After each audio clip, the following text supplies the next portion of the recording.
ছিল রাখি পূর্ণিমা। সকাল সকাল ঘুম থেকে উঠে ঘর পরিষ্কার করে নিয়ে স্নান করে আমি মন্দিরে এসে গেছি। এসেই আমার বাচ্চাকে ঘুম থেকে তুলে স্নানের জন্য রেডি করে দিয়ে তাকে স্নান করানোর পর তাকে সুন্দর ফেভারিট ড্রেসটাও পরিয়ে দিয়েছি। তারপর তাকে কী রকমের সাজ পছন্দ সেটা জিজ্ঞাসা করার পর তার এই ড্রেসটা পছন্দ, এই রকম সাজই পছন্দ, তো সেরকম সাজিয়েও দিয়েছি আর সুন্দর করে একটু গায়ে আতরও দিয়ে দিয়েছি। তারপর পুজোর জন্য আমার যা যা সামগ্রীর দরকার সেগুলোকে আমি আস্তে আস্তে গুছিয়ে নিচ্ছি।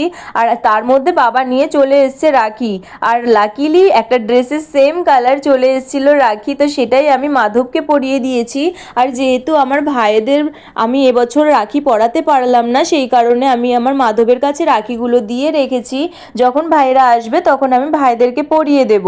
আর তোমাদের সাথে কথা বলতে বলতে এদিকে আমার ফল বানানো কমপ্লিট, এদিকে সিন্নির জন্য আমি সব কিছু রেডিও করে নিলাম। আর জানো তো, যেদিন পূর্ণিমা থাকে সেদিনকে আমি পুজো দিই, কিন্তু সিন্নি ভোগটা যখন দেওয়া হয় বেশিরভাগ সময়টাই মামনি দেয়।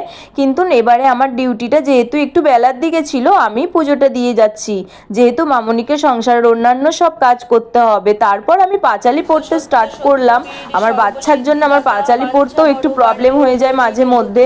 তো আমার পুজো দেওয়া কমপ্লিট হওয়ার পর আমার হাজব্যান্ড আমাকে কিছু দক্ষিণা দিয়েছিল, তারই মধ্যে আমি মা তুলসীর কাছে গিয়ে আমি জল দেওয়ার পর সূর্যদেবকে জল দিয়ে তারপরে তাদেরকেও প্রসাদ দিয়ে দিলাম।